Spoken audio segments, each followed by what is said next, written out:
Queridos irmãos, queridos amigos, Queridos hermanos, queridos amigos, bienvenidos una vez más al tutorial del alimento diario. Nosotros estamos hoy en la última semana del libro número 1 de este nuevo alimento diario, que tiene como tema general la iglesia, columna y base de la verdad. En este libro 1 estamos viendo sobre columna y base de la verdad, y en esta última semana, en la semana número 4, vamos a hablar sobre la oración de la iglesia. Entonces, ¿cómo vamos a hacer hoy?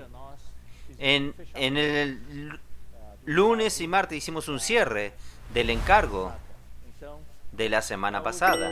Entonces, para hoy nosotros no vamos a hablar de lo que tiene en el lunes y martes. Es una conclusión, una continuación del tema de la semana pasada. Espero que los hermanos puedan leer y disfrutar. Hoy, en este tutorial, nosotros vamos a tener específicamente al tema, al asunto de esta semana, que es la oración de la iglesia. Entonces nosotros vamos a comenzar del miércoles al domingo. Nosotros no vamos a separar los días, es porque es un tema solo. Entonces vamos a tocar el tema completo de los 5 días, desde el miércoles al domingo. Para comenzar vamos a leer el versículo. Los versículos que están en 1 Timoteo capítulo 2, versículos 1 y 2. En verdad vamos a leer hasta el 4. Exhorto ante todo a que se haga rogativas, oraciones, peticiones, acciones de gracia por todos los hombres, por los reyes y por todos los que están en eminencia, para que vivamos quieta y reposadamente en toda piedad y honestidad. Versículo 3 y 4. Porque esto es bueno y agradable delante de Dios nuestro Salvador, el cual quiere que todos los hombres sean salvos y lleguen al pleno conocimiento de la verdad. Entonces, antes de hablar sobre el tutorial, nosotros vamos a indicar las palabras llaves de estos 4 versículos. Versículo 1 comienza con exhorto. Exhorto, antes de todo, ¿qué hay que hacer? Oración. Solo que la oración aquí es desarrollada en 4 ítems. Son los 4 tipos de oración. Ellos son rogativas, oraciones, peticiones y acciones de gracias. Esta es la primer punto principal de este versículo. El segundo punto principal es orar. ¿En favor de quién? Aquí no está hablando en favor de cosas. Claro, debemos orar en favor de las cosas, de asuntos, pero aquí principalmente es a favor de los hombres que toman decisiones en este mundo, hombres que pueden influenciar nuestra vida. O sea, toda la situación actual en el mundo viene por las acciones de los hombres, entonces en favor de todos los hombres. Ese es el versículo 1. El versículo 2 habla quiénes son estos hombres. Son los reyes y de los que están en eminencia, o sea, nuestros gobernantes, las autoridades. ¿El objetivo cuál es? Es una vida quieta y reposada. Quieta y reposada, que es el ambiente que nos rodea, de nuestra parte, con piedad y respeto y honestidad. Necesitamos vivir para manifestar Dios en la carne, expresar a Dios en nuestro vivir, y nuestro vivir debe inspirar a las personas, debe llevar a las personas a respetarnos por causa de nuestro testimonio. Pero ¿para qué es esta vida tranquila y reposada? Ahí viene el versículo 3 y 4. Porque Dios desea que todos los hombres sean salvos y lleguen al pleno conocimiento de la verdad. O sea, nosotros debemos orar por las autoridades, orar de todas las maneras por nuestros gobernantes, líderes, por todos los hombres, para que tengamos una vida tranquila. Pero no es solo para nosotros vivir, comer bien, descansar bien, divertirnos. No es para esto. La razón de que estamos pidiendo una vida tranquila es por causa del Evangelio. Entonces, esto aquí es la idea central de estos 4 versículos. Es el Evangelio. Nuestra oración debe influenciar toda la situación. Nuestra oración debe mover el brazo de Dios para que el Evangelio sea predicado y las personas sean salvas y puedan abreviar el tiempo para la venida del Señor. Entonces ahora vamos para el tutorial previamente dicho, lo que fue hablado en esta semana. Primeramente, el versículo dice, antes de todo, nosotros nos gusta cambiar el orden de las cosas. Nosotros queremos metodología. A mí me gusta mucho de metodología, pero esto es un peligro. Nosotros no tenemos un manual de procedimiento, seguir el manual. Los líderes sería maravilloso tener un manual. Y las iglesias, lamentablemente algunas iglesias, especialmente en el medio cristiano, tienen que tomar cuidado para que en medio nuestro tampoco no suceda. Las iglesias se tornaron como centros administrativos de negocios seculares. Todo está una maravilla, bien administrado, pero falta la presencia del Espíritu, falta la vida. Y una iglesia sin vitalidad, sin vida, tiene una apariencia de piedad, pero no tiene contenido y no tiene poder. El Señor lo que quiere hablarnos esta semana es que la oración es vida. La oración no es métodos. Muchas veces cuando tenemos una metodología buena, todas las técnicas, todos los recursos, las herramientas, a veces nos olvidamos de orar. Y la iglesia hoy debe asumir la responsabilidad de tener una nueva modalidad de oración. No podemos, queridos hermanos, orar de la manera tradicional y convencional, de aquella oración, de aquella manera que veníamos orando. El ministerio de oración que la iglesia tiene que asumir es el ministerio de oración en los tiempos finales, en los tiempos del fin, con objetivo de cambiar la situación mundial, la situación que nos rodea, de cooperar con Dios para que el Señor pueda abreviar el tiempo de su venida. Es la misión que recibió hoy de ser columna y baluarte de la verdad. Entonces también recibió de Dios hoy el ministerio de oración en los tiempos finales. No es solo el ministerio de oración general, es el ministerio de oración en los tiempos finales. Es como nosotros hemos dicho, el avión de la vida de la iglesia está llegando a su destino. Ahora es hora de prepararnos, enfocarnos en los procedimientos de la iglesia para el aterrizado. La oración que la iglesia hace hoy, y para eso requerimos realmente de la presencia fuerte del Espíritu Santo. Nosotros necesitamos de los 7 espíritus.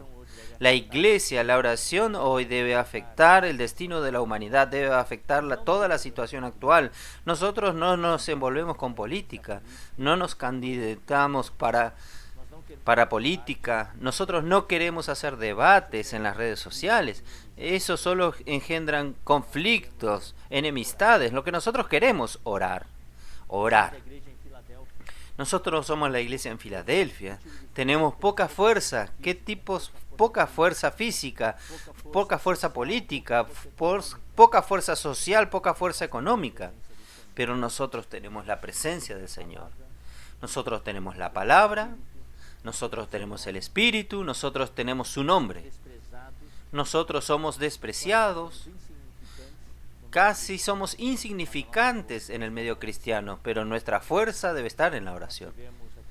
Nosotros tuvimos aquel día de oración de guerra, el domingo.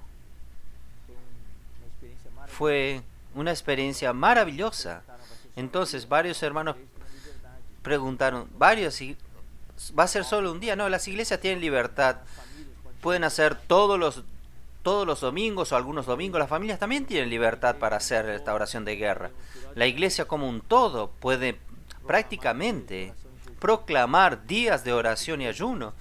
Pero las iglesias tienen la libertad de continuar haciendo esto todos los domingos que los hermanos deseen. Debemos ser aquellos que mueven la mano de Dios. Tener la visión de la oración que cambia el rumbo de las cosas y que acelera la venida del Señor. Entonces leemos 1 Timoteo 2, 1, 2. La oración que habla aquí es la oración que apunta al Evangelio. Apunta al Evangelio, está en el versículo 3 y 4. Dios desea que todos los hombres sean salvos y lleguen al pleno conocimiento de la verdad. Hoy nosotros necesitamos valorar la vida de la iglesia. Una vida de iglesia adecuada requiere una vida de oración. Y hoy nosotros contamos con los líderes de la iglesia para tomar delantera en esto, llevar a la iglesia a orar. El ministerio de oración de la iglesia es un prerequisito hoy para la administración y pastoreo de una iglesia. Si los hermanos que son presbíteros y diáconos y las hermanas que son diaconisas, nosotros debemos administrar la iglesia adecuadamente y pastorearla adecuadamente, llevar a la iglesia a tener este ministerio de oración. Muchas veces nos gusta discutir. Cuando tenemos un tema debemos discutir, criticar y hasta a veces chusmear. Debemos dejar todo eso de lado. Cuando tomamos conocimiento de un hecho, de algo, oímos cualquier noticia, nosotros no debemos discutir, ni criticar, ni hacer chisme. Debemos orar. Queridos hermanos, muchas veces nosotros hablamos mucho, pero hacemos muy poco, y aún ora menos. Entonces, sí, debemos hacer, pero debemos hacer, sí, hablar, tal vez no mucho, debemos hacer las cosas, pero debemos orar más. Antes de todo, oración. Cuando vimos que el hermano está débil, por ejemplo, no debemos hablar, no debemos criticar y a veces de nuestra bondad natural nuestro queremos visitar. No, primero tenemos que necesitamos orar para seguir la orientación del Señor. Nosotros no debemos cometer el pecado de la presunción, creer que nos va a enviar el Señor. El Señor puede enviar a otro, necesitamos orar. Tenemos problemas entre los hermanos, muchas veces resolvemos los temas, los problemas, y nosotros tenemos somos presunciosos, arrogantes, que creer que nosotros solo tenemos la experiencia, que solo nosotros somos calificados para resolver los problemas. Pues yo ya hice esto, yo ya tuve esta experiencia en el pasado. No, nosotros debemos orar. Vamos a ser una iglesia que ora, vamos a ser hermanos que sirven al Señor, pero que oran. Primer cosa que los líderes de la iglesia deben hacer cuando pastorean una iglesia, cuidan de una iglesia, es orar. No vamos a tomar decisiones sin orar. Vamos primero a orar y después tomar decisiones. Orar cabalmente no es una oración superficial. Como nosotros vimos en 1 Timoteo y varias semanas habla de enseñanza.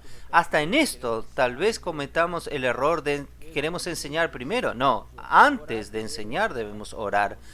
Orar primero y enseñar en segundo lugar. ¿Cuál es la diferencia entre estos ítems? Rogativas, oraciones, peticiones y acciones de gracia. La oración es algo general, algo enfocado en nuestra comunión con el Señor. En la palabra, cantamos un himno, conversamos con el Señor, la comunión con el Señor. Y adoración es algo más general. Las súplicas son las peticiones. Son los ruegos, algo más específico para necesidades específicas. Y cuando usted lee el alimento diario, ve varias referencias. Esperamos que usted lea para que entienda bien lo que es Efesios 6, Filipenses 4. Allí habla sobre súplicas. Intersecciones. Intercesiones es algo bien específico, algo de intervención, de acuerdo con la palabra original. Denota una reunión, un encuentro, una conversación sobre un tema. Y en griego, en la lengua original, es un término técnico para alguien que se dirige a un rey. Entonces para nosotros Nuestro Rey es el Señor, es Dios, entonces nosotros nos dirigimos a Dios de manera personal y confidencial para interferir delante de Dios en favor de los hermanos, en favor de los otros, en favor de una situación. Y acciones de gracia, ¿qué es? Acción de gracia es agradecer al Señor. Cuando el Señor atiende nuestra oración, nosotros agradecemos al Señor. Nosotros no podemos olvidar de agradecer al Señor. Muchas veces ya agradecimos anticipadamente. Por la fe ya creemos que el Señor oyó nuestra oración. Entonces, queridos hermanos, orar es más importante que hacer. La oración es más importante que la obra. Usted ve a Moisés, mucha obra. Jesús en el Nuevo Testamento hizo mucha obra, pero muchas veces ellos oraban toda la noche. Jesús, antes de elegir a sus discípulos, oró toda la noche para hacer la voluntad del Padre. Entonces, en el versículo 2, aquí de 1 Timoteo 2, dice que debemos orar por todas las autoridades. Entonces, ustedes van a decir, orar por nuestro presidente, orar por un dictador, en un país totalitario. Van a decir los hermanos, ¿vamos a orar por un dictador? En los países comunistas, por ejemplo, los hermanos van a decir, orar por nuestro presidente. Pablo oró por Nerón. Oró por los líderes gobernantes de su época. Y Nerón era el César romano, que causó muchos males, persiguió a los cristianos.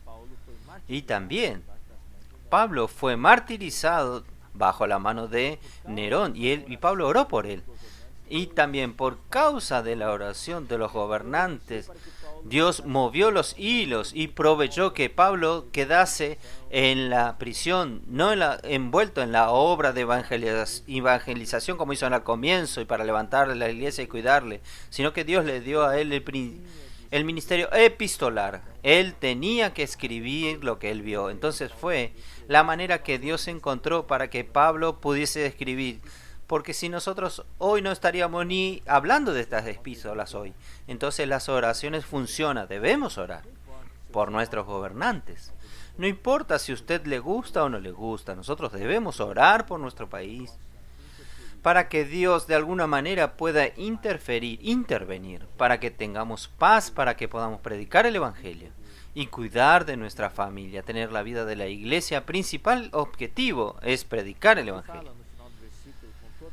Y aquí dice al final del versículo, con toda piedad y honestidad. Piedad es con respecto a Dios y honestidad es con relación a los hombres. Con relación a Dios nosotros queremos manifestar a Dios en nuestro vivir. Y con relación a los hombres, esta vida con respecto, con honestidad, es una vida digna de reverencia.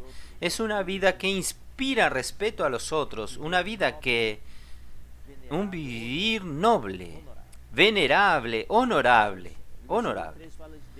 Alabado sea el Señor. Y el versículo 3 habla de Dios nuestro Salvador. Entonces usted va a leer varios versículos en el alimento diario. En 1 y 2 Timoteo, Dios tiene este título, Dios nuestro Salvador. Porque Dios en este tiempo de degradación de la iglesia, Dios quiere salvar a los hombres. Hoy necesitamos que Dios nos salve, que Dios salve la humanidad, salve la situación del mundo, salve de la pandemia, de las muertes y de la perdición eterna. Y claro, la oración es por todos los hombres. En todos estos ítems tenemos muchos versículos, entonces los hermanos pueden leer. Ahora vamos a hablar un poco sobre la oración de la iglesia, el papel de la oración de la iglesia.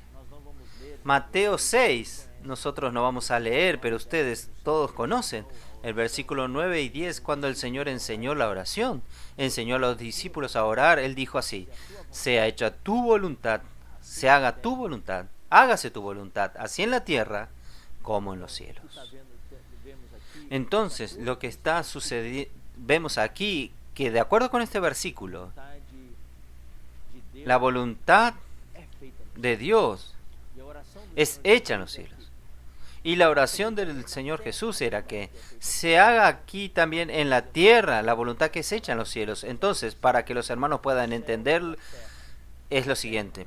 Necesitamos ver siempre la tierra, el cielo y la tierra. Entonces existe la voluntad de Dios en los cielos y la voluntad de Dios aquí en la tierra. Está lo que es hecho en los cielos y lo que es hecho en la tierra. Estas dos partes están conectadas o están desconectadas. ¿Qué es la oración? La oración es unir cielo y la tierra, es unir la tierra al cielo. Lo que Dios quiere, que el cielo y la tierra sean uno, y este es el papel de la oración. ¿Entendió, hermano? Si usted entiende esto, va a entender lo que es oración. La tierra gobierna el cielo. Hermano, ¿no es lo contrario? Si usted lee el versículo de Mateos 16 y Mateos 18, cuando dice: lo que ates aquí en la tierra será atado en los cielos, lo que desate aquí en la tierra será desatado en los cielos. No, si usted lee el alimento diario, va a ver la condición. No es atar y desatar, sino que es atar y liberar. Este concepto usted va a ver en el alimento diario, que este concepto viene del catolicismo, del papado. De acuerdo con el catolicismo, hay el poder de unir el alma de una persona al cielo, o condenar a una persona, lanzando a la persona en el infierno y la desliga a la persona del cielo. Aquí el sentido es atar, amarrar. En griego las palabras son muy claras: amarrar aquello que es negativo, atar, prender, y desatar es liberar. Algo que está preso necesita ser liberado. Nosotros queremos liberar, necesitamos amarrar las obras del enemigo, amarrar la pandemia, las enfermedades, amarrar los ataques de Satanás y liberar la salud de los hermanos, liberar el Espíritu Santo, la obra del Espíritu Santo en la obra, liberar el Evangelio. En este sentido, entonces, esto es muy importante. Sería hasta bueno usted en tu Biblia tomar un lápiz y escribir: coloque atar y desatar o liberar. Entonces usted va a entender el tiempo del verbo. No necesita memorizar, es el futuro del presente compuesto del indicativo en la voz pasiva. Lo que es atado en la tierra habrá sido amarrado en los cielos. O sea, de acuerdo con este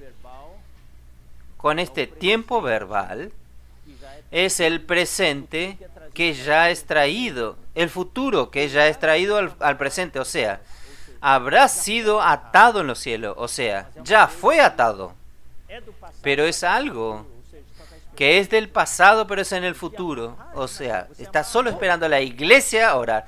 Lo que usted ató en la tierra, aquello que ya fue atado en los cielos para ser ejecutado. O sea, Dios ya realizó en los cielos, Dios ya ató en los cielos, Dios ya liberó en los cielos.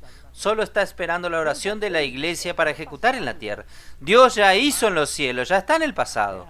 Pero en la tierra aún no se realizó. Ahí no conseguimos entender porque estamos en la línea del tiempo. Pero cuando la iglesia ora lo que ya fue hecho en los cielos, ¡pah!, retroactivamente es aplicado en la tierra. Por eso que la oración de la iglesia es muy importante.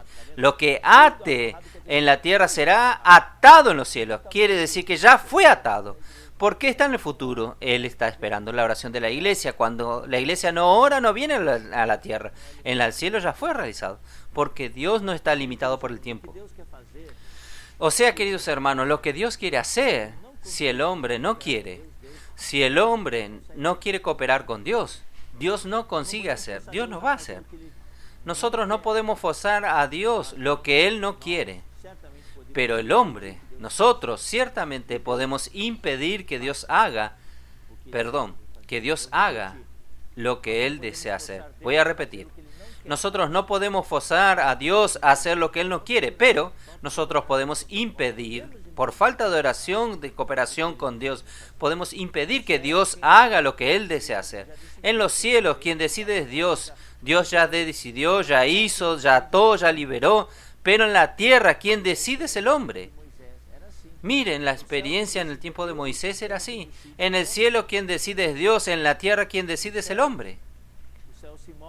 Los cielos se mueven solamente después que la tierra se mueve. Cuando la tierra se mueve, cuando la iglesia hoy en la tierra se mueve en el Antiguo Testamento, eran los líderes que Dios colocó en la tierra, cuando ellos se movían, cuando el pueblo de Israel se movía, Dios se movía. Hoy en el Nuevo Testamento es la iglesia. Cuando la iglesia se mueve, Dios se mueve.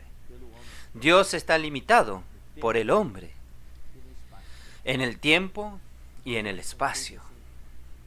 Esto es un concepto bastante fuerte, queridos hermanos. Hoy Dios está limitado por el hombre. Dios en la eternidad, Dios era libre, Dios podía hacer lo que Él quería. Pero hoy Dios no es más libre, porque Dios se limitó al hombre. Y este hombre tiene el libre albedrío. Este es el gran problema. Es la voluntad del hombre el factor limitante de Dios. Y Dios está preso en el tiempo entre las dos eternidades, porque Dios está conviviendo con el hombre hoy. Dios está trabajando en el hombre. Dios, de cierta manera podemos decir, salió de la eternidad para estar en el tiempo con nosotros. Teóricamente Dios está en la eternidad, pero cuando Él actúa con el hombre, Él está preso entre las dos eternidades. Él está preso al hombre, depende de la voluntad del hombre. En el tiempo las acciones de Dios son gobernadas por el hombre. La iglesia tiene que estar alineada con la voluntad de Dios, en sujeción a Él, en la eternidad. Siempre se echa la voluntad de Dios. El problema es en el tiempo, es hoy. Cuando la voluntad en la tierra está alineada con la voluntad de Dios en los cielos, Dios actúa. Es por eso que nosotros oramos. En el principio de la encarnación, que nosotros ya explicamos varias veces, Dios tiene su voluntad, pero Él no actúa, no hace nada solo, independiente del hombre. Dios actúa en el hombre. Tanto es así que hoy Él mora en nosotros. Si nosotros no hacemos las cosas, Dios no puede hacer. Si usted no habla, Dios no tiene boca. Si usted no se mueve, Dios no tiene piernas. Entonces, hoy Dios depende de nosotros.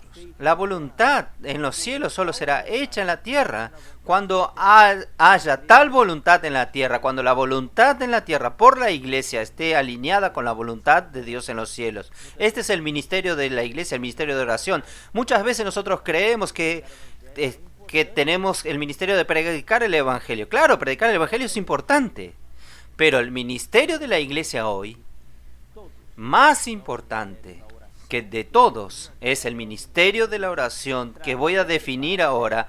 Es el ministerio de traer a la tierra la voluntad de Dios que está en los cielos. La oración no es pedir cosas, la oración es traer a la tierra la voluntad de Dios que está en los cielos. Esto es oración, esto es hecho por la oración. La oración es alinear la voluntad aquí en la tierra con la voluntad de Dios en los cielos. Entonces nosotros activamos ahí la acción de Dios. La oración, por tanto, es un ministerio, es una obra. Y la iglesia está aquí para decirle, Dios, nosotros queremos tu voluntad aquí en la tierra. Nosotros aquí en Sumaré, nosotros queremos tu voluntad aquí en la tierra. Aquí en Sumaré. Eso es orar. Por eso que aquel domingo nosotros hicimos la oración de guerra, es orar. Y esto es el ministerio de oración de la iglesia. Claro, existe la oración individual. Nosotros no podemos dejar esto. Todos los hermanos tienen que tener su vida privada, particular de oración, su devocional, su oración de comunión con Dios, oración para pedir, para rogar, sus peticiones, las súplicas, pero también cuando la iglesia se reúne, cuando sea la oración de la iglesia como un todo, sea en la localidad o globalmente, es la oración como un ministerio y obra de la iglesia. Es algo macro, y orar de acuerdo con la voluntad de Dios es algo poderoso. Por eso que es importante, queridos hermanos, nosotros oír la palabra profética hoy, porque cuando oímos la palabra profética, nosotros sabemos cuál es la voluntad de Dios, y esto da dirección a nuestra oración. Nosotros sabemos cuál es la voluntad de Dios, y cuando oramos, damos voz a la voluntad de Dios. No es solo pedir, repito, no es solo pedir orar. Claro que en nuestra oración de la iglesia debe haber una parte donde pedimos al Señor por la sanidad de los hermanos, la situación económica de los hermanos hacen pedido. Es una parte, pero la mayor parte debe ser esta oración de guerra, esta oración que colocarnos del lado de Dios y decirle a Dios que nosotros queremos aquí en la tierra lo que Él quiere allí en los cielos. Es hacer una declaración a Dios. Es colocarnos al lado de Dios y que nosotros queremos aquí que Dios haga. Esto activa la acción de Dios. Entonces hoy Dios solo puede actuar a través de la iglesia. El problema de Dios es que en la tierra existe una voluntad, otra voluntad, la voluntad del hombre aquí en la tierra. Entonces hay dos voluntades en el universo, la voluntad de Dios en el cielo y la voluntad del hombre aquí en la tierra. Y estas dos voluntades entran en conflicto. Y la iglesia necesita cumplir su papel, alinear la voluntad aquí en la tierra con la voluntad de Dios en los cielos. La voluntad de Dios en los cielos solo es hecha aquí en la tierra cuando el libre albedrío en la tierra, que es la voluntad del hombre, se alinea con la voluntad de Dios en los cielos. Ya hablamos. Dios y su poder están limitados a la iglesia. Es como un tanque de agua.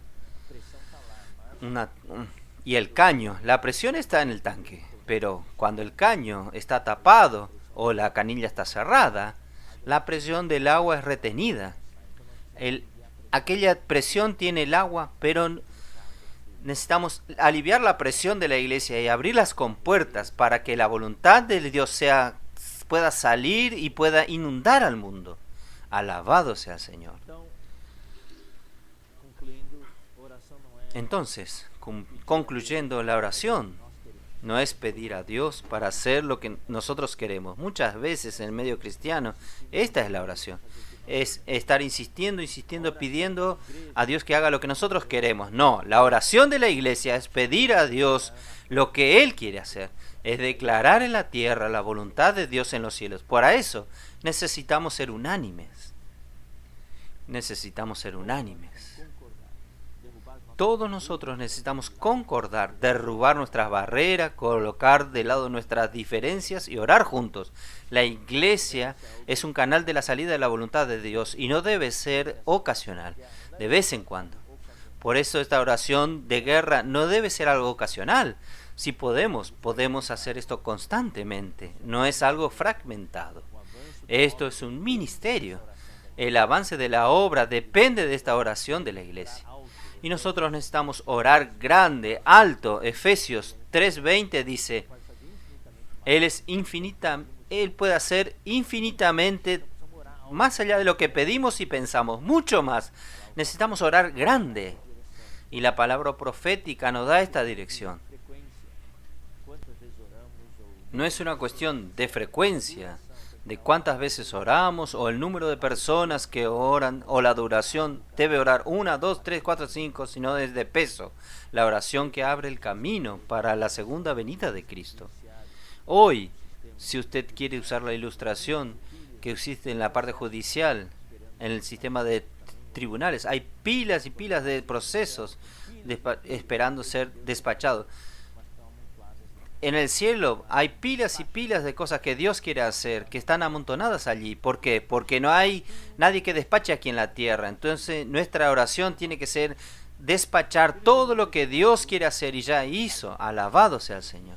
Queridos hermanos, este es un resumen del encargo de la oración. Espero que esto pueda ayudarlos a mí y a usted en nuestra vida de oración y también en la oración, que puede mover el brazo de Dios, cambiar la situación mundial actual y abreviar el tiempo para que el Señor pueda volver muy rápido.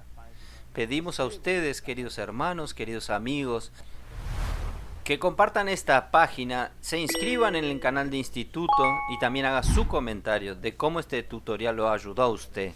Dios los bendiga a cada uno de ustedes en la oración de guerra y que a través de su oración milagros sucedan en su vida y en la iglesia, en este mundo en que vivimos hoy. Dios te bendiga. Hasta la próxima oportunidad.